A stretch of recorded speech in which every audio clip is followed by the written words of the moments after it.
அனைத்து சிவபக்தர்களுக்கும் என் அன்பான வணக்கங்கள். வரவிருக்கும் ஞாயிற்றுக்கிழமை மகா சிவராத்திரி புண்ணிய நாள்.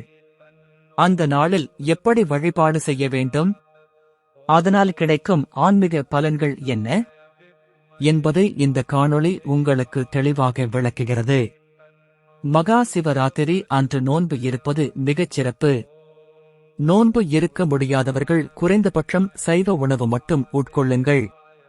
இரவில் 4 கால பூஜை செய்வது மிகப்பெரிய புண்ணியம். அது முடியாவிட்டாலும் குறைந்தது ஒரு நேரம் அமைதியாக அமர்ந்து ஓம் நமசிவாய என்று ஜபம் செய்யுங்கள். சிவன் எளிதில் அருள் புரிபவர். கோவிலுக்கு கட்டாயம் செல்ல வேண்டும் என்ற அவசியமில்லை. நீங்கள் வீட்டிலிருந்தே பக்தியுடன் செய்தால் அது கைலாசத்தில் செய்ததற்கு சமம். வீட்டில் எப்படி வழிபடலாம்? முதலில் கைகளை கழுவி சுத்தமான இடத்தில் சிவன் படம் அல்லது சிவலிங்கம் வைத்து தீபம் ஏற்றி மனதை அமைதியாக்குங்கள். பின்னர் இவ்வாறு சொல்லி பூஜையை தொடங்குங்கள்.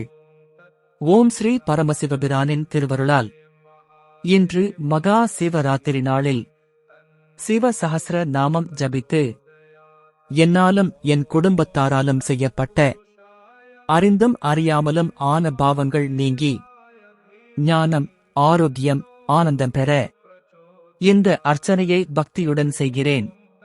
சிவபெருமான் அருள் புரிவாராக. அதன்பின் சிவபெருமானின் சஹஸ்ர நாமத்தை படித்தோ அல்லது கேட்டோ அர்ச்சனை செய்யலாம். ஒரு தட்டில் பூ வைத்து ஒவ்வொரு நாமத்துக்கும் ஒரு பூ அல்லது ஒரு இதழ் சமர்ப்பிக்கலாம். பூக்களின் எண்ணிக்கை முக்கியமல்ல, பக்தியின் ஆழமே முக்கியம். என் மனமென்னும் 1000 மலர்களை உமக்கு சமர்ப்பிக்கிறேன் என்ற உணர்வுடன் செய்யுங்கள்.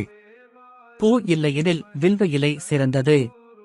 அதுவும் இல்லையெனில் மனதிலேயே பூ சமர்ப்பிக்கலாம். சிவன் மனபக்தியை மட்டுமே பார்க்கிறார். அர்ச்சனை செய்து பழக்கமில்லாதவர்கள் பயப்பட வேண்டாம். தீபம் ஏற்றுங்கள். ஓம் நமசிவாய என்று 11 முறை சொல்லுங்கள். பிறகு நாமாவளி கேட்டோ அல்லது சொல்லியோ பூ சமர்ப்பிக்கவும். இறுதியில் கற்பூர ஆரத்தி காட்டுங்கள். சிவபெருமானின் அருள் எப்போதும் உங்களுடன் இருக்கும். 1000 நாமாவளியை கேட்க கீழே உள்ள இணைப்பை கிளிக் செய்யவும். ஓம் நமசிவாய.